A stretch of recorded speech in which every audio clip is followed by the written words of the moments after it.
Hello students, मैं doctor Anjul Singh आज आपको अगेन कार्बोहाइड्रेट केमिस्ट्री के बारे में समझाने जा रही हूँ। मेरे पिछले वीडियोस में जैसा मैंने तुम्हें आप सबको बताया कि कार्बोहाइड्रेट में ग्लूकोज की संरचना हम लोग पढ़ रहे हैं। कंटिन्यूएशन में ग्लूकोज की ओपन चेन स्ट्रक्चर पढ़ ली हमने, ग्लूकोज की साइक्लिक स्ट्रक्चर्स भी हमने स्टैब्लिश कर दी थी। ग्लूकोज दो रूपों में पाया जाता है, अल्फा ग्लूकोज और बीटा ग्लूकोज। तो आज हम इसी के बारे में कंटिन्यूएशन में स्टडी करेंगे। जैसा कि थोड़ा सा हम रिवाइज कर लेते हैं। जैसा कि मैंने पहले ही बताया कि ये ग्लूकोज की संरचना थी। कार्बन नंबर 1 पे एल्डिहाइड समूह, 2 पर HOH, 3 पर OHH, 4 पर HOH, 5th पे HOH एंड 6 कार्बन पे CH2OH।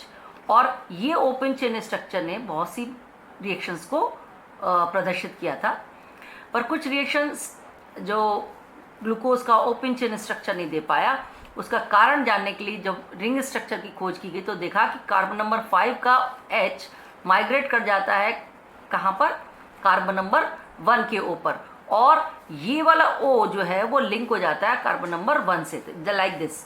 तो अगर H और OH के रूप में जुड़ता है तो उसको हम बोलते हैं अल्फा ग्लूकोज, और अगर ये OH अगर सपोज इधर भी हो सकता है, अगर इधर जुड़ता है तो उसको बोलते हैं हम बीटा ग्लूकोज।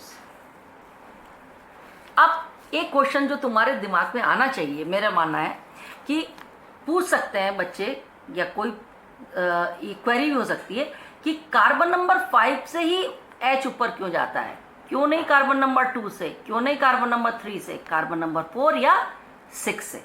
यानी कि रिंग कार्बन नंबर 5 से 1 के बीच में ही क्यों बनती है, और यही वाकई ये स्ट्रक्चर है या नहीं, इसको एस्टेब्लिश करने के लिए आज हम जो है वो पढ़ेंगे कि रिंग वाकई 6 मेंबर होती है कार्बन नंबर 1 और 5 के बीच में, या 1 2 के बीच में होती है, या 1 3 के बीच में, 1 4 या 1 एंड 6 के बीच में। तो ये एस्टेब्लिश करने जा रहे हैं, जिसको हम बोलते हैं determination of ring size in glucose. Glucose में रिंग का साइज को हम डिटरमाइन करने जा रहे हैं। इसके दो मेथड हैं। आज हम पढ़ेंगे मिथाइलेशन मेथड। मिथाइलेशन मेथड क्या है? इस रिंग स्ट्रक्चर में ग्लूकोज में it was assumed that the ring is 6 membered one. How was this determined? कैसे हम डिटरमाइन करेंगे वाकई 6 मेंबर है? तो हम सबसे पहले कुछ रिएक्शंस करेंगे। First of all glucose treated with methanol और HCl। और हम सबको पता है मिथेनॉल और HCl के साथ अगर आप अभिक्रिया करते हैं ग्लूकोज की, तो जैसे सपोज अल्फा ग्लूकोज की करते हैं तो यहाँ कुछ नहीं होता है, OH की जगह यहाँ पर क्या आ जाता है, CH3 आ जाता है। सिमिलरली यहाँ पर CH3, तो इसको बस केवल OH की जगह OCH3 आ जाता है और इसका नाम चेंज हो जाता है। इसको हम बोलते हैं अल्फा मिथाइल ग्लूकोसाइड या methyl alpha D glucoside. Similarly beta के साथ करेंगे तब इसको बोलेंगे बीटा मिथाइल ग्लूकोसाइड। केवल OH का अगर H गायब हो जाता है, उसकी जगह किसकी क्या आ जाता है, OCH3। कब आता है? जब हम ग्लूकोज की रिएक्शन किसके साथ करते हैं, मिथेनॉल और HCl के साथ। तो यानी कहने का अर्थ है कि हम सबसे पहले मिथेनॉल और HCl के साथ अभिक्रिया करने पर हमें दो अब कंपाउंड मिलेंगे, अल्फा मिथाइल ग्लूकोसाइड और बीटा मिथाइल ग्लूकोसाइड। और इस मिथाइल ग्लूकोसाइड को हम डाइमिथाइल सल्फेट के साथ ट्रीट करेंगे, और जिससे कि ये जितने भी OH है रिमेनिंग वो सब भी मिथाइलेटेड हो जाएंगे। मैं आगे बताऊंगी। उसके बाद ये सारे के सारे OCH3 बॉन्ड जो हैं except C1 atom are ether linkage, यानी जितने भी OH होंगे वो सारे के सारे OCH3 में कन्वर्ट हो जाएंगे, तो उसको बोलेंगे हम ईथर लिंकेज। कार्बन नंबर 1 का जो OCH3 वो ईथर लिंकेज नहीं है, ये एक हेमी एसिटाइल लिंकेज है, जो कि डाइल्यूट HCl के साथ अगर हम ट्रीट करें तो हमें टेट्रामिथाइल ग्लूकोज प्राप्त होता है।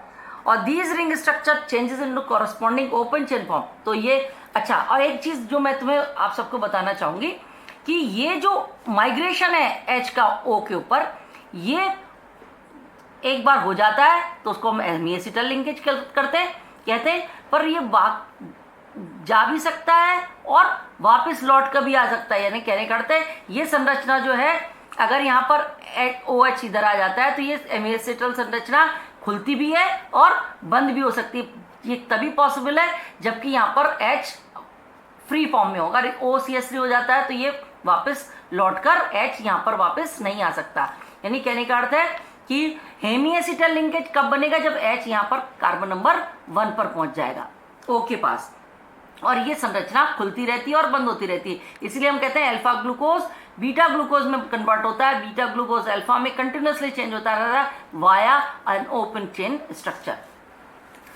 अब हम करेंगे इसका ओपन चेन फॉर्म में आता है, और इसका अगर हम HNO3 के साथ ट्रीटमेंट करते हैं तो हमें इंटरमीडिएट कीटो एसिड मिलता है, जिसका ऑक्सीडेशन करने पर हमें mixture of trimethyl methoxy glutaric acid, dimethoxy succinic acid और मिथॉक्सी एसिटिक एसिड प्राप्त होते हैं। The formation of these acids is explained by cleavage of the carbon chain on either side of C5 in keto acid. Keto group of keto acid must be located at C5. It follows from this that the free OH of the tetramethyl glucose must also be situated at carbon number 5, and therefore the point of linkage of the hemiacetal ring must be C1 and C5. If C4 would have been linked to C1, trimethoxy glutaric acid could not have been form. यानी कुल मिलाकर जो इसकी chemistry है वो मैं आप समझाने जा रही हूँ, इसलिए ध्यान से देखो। ग्लूकोज, जिसको मैंने अभी पहले बताया, ग्लूकोज की संरचना मिथेनॉल और HCl के साथ अभिक्रिया करने पर हमें 2 मिथाइल ग्लूकोसाइड मिलते हैं। OCH3 यहाँ आ गया, OCH3 alpha methyl glucoside and beta methyl glucoside. हम एक को लेके चलते हैं। अभी हम अल्फा से ही सारी ट्रीटमेंट कराते हैं, क्योंकि अगर बीटा से भी कराएंगे वो केमिस्ट्री में कोई अंतर नहीं आएगा, प्रोडक्ट भी हमें सेम मिलेंगे। मैंने क्या बताया पहले, सबसे पहले डाइमिथाइल सल्फेट के साथ अभिक्रिया करेंगे तो OCH3 तो कार्बन नंबर 1 पे था, अब कार्बन नंबर 2 भी का OH OCH3 में, 3 का OH OCH3 में, 4th का OH OCH3 में और 6th कार्बन का भी OCH3 में कन्वर्ट हो जाता है। अब दिखने में सब OCH3 1 2 3 4 and 5, these are all methoxy groups, पर ये सारे समूह ईथर लिंकेज हैं। ईथर क्या होता है? COC linkage. COC linkage is known as ether linkage, while this linkage is not ether linkage, this linkage is hemiacetal linkage। इसीलिए ये कैसे कन्फर्म करेंगे, जब हम इस कंपाउंड को बॉयल करेंगे डाइल्यूट HCl के साथ, तो हम देखते हैं ये सारे ईथर लिंकेज कभी भी OH में कन्वर्ट नहीं होंगे, केवल कार्बन नंबर 1 का OH जो हेमिएसिटल लिंकेज था वो हाइड्रोलाइज हो जाएगा। कैसे? H इधर आ जाएगा और OH इधर आ जाएगा, तो OH जैसे ही इधर आएगा हम देखते हैं ये वापस से कन्वर्ट हो जाता है H और OH में।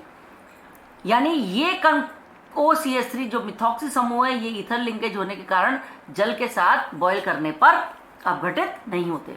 अब चूंकि ये हेमिएसिटल लिंकेज है, मैंने पहले भी बताया, ये खुल भी सकती है और बंद भी हो सकती है। तो ये थोड़ी देर के लिए जब रिंग ओपनिंग होती है तो हमें अगेन कार्बन नंबर 5 पर क्या मिल जाता है, एल्डिहाइड नंबर 1 पे, और कार्बन नंबर 5 का H चूंकि ऊपर गया था इसलिए वापस यहाँ पर OH आएगा कार्बन नंबर 5 पे। और इसी वक्त अगर हम HNO3 जो कि अच्छा ऑक्सीडाइजिंग एजेंट है इसके साथ अब ऑक्सीडेशन करते हैं, तो हम सबको पता है एल्कोहल जो है समूह जो है वो हमेशा किस में कन्वर्ट हो जाता है, एल्कोहल ऑक्सीडाइज होकर कीटोन या एल्डिहाइड में कन्वर्ट होते हैं। तो चूंकि ये सेकेंडरी एल्कोहल है इसलिए बीच वाली पोजीशन पे हमको क्या मिल जाएगा, एक कार्बन नंबर 5 पे कीटोन समूह मिल जाएगा ये। और कार्बन नंबर 1 चूंकि एल्डिहाइड है, HNO3 के साथ ऑक्सीडेशन करेंगे तो एल्कोहल कीटोन एल्डिहाइड में बदलता है और एल्डिहाइड कीटोन ऑक्सीडेशन करने पर एसिड में बदलते हैं। तो चूंकि एल्डिहाइड यहाँ सेकेंडरी अल्कोहल बदल गया कीटोन में और कार्बन नंबर 1 बदल गया COH समूह में।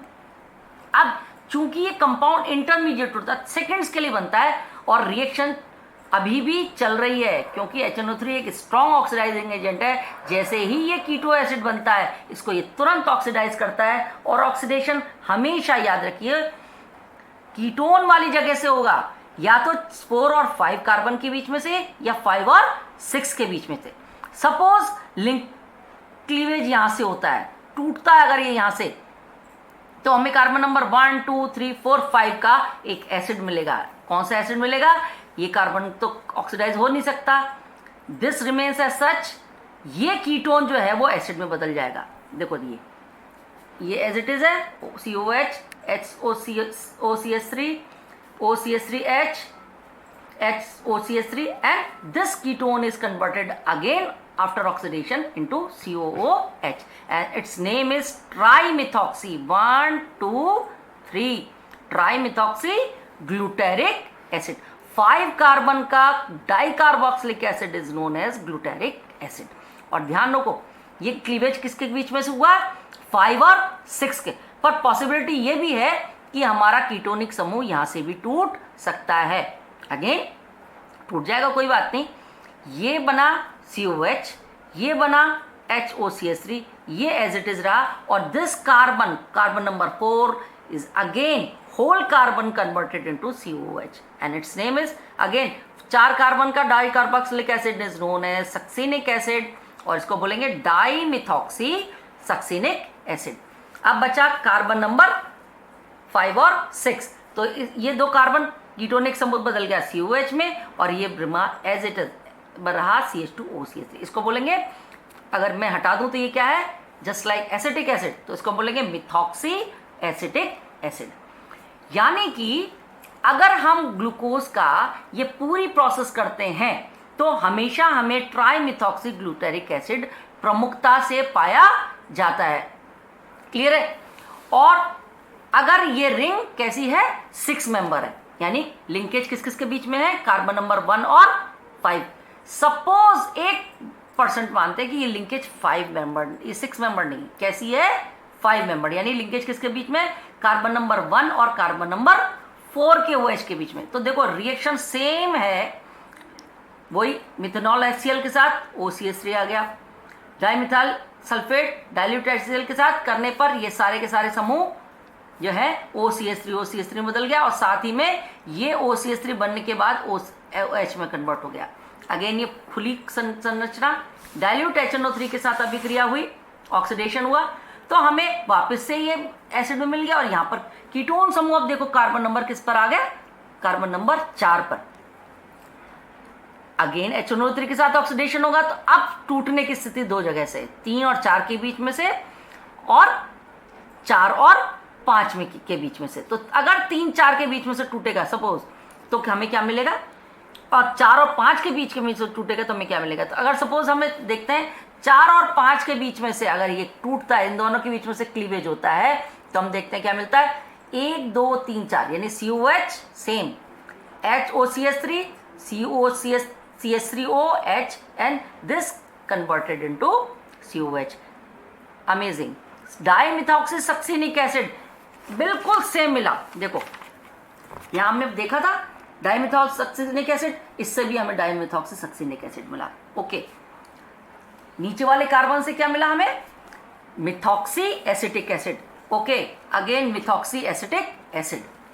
अब अगर क्लीवेज किस किस के बीच में है, 3 और 4 के बीच में, तो देखो this remains as such COH, HOCH3, okay, CH3OCH3H यहां से टूटा है.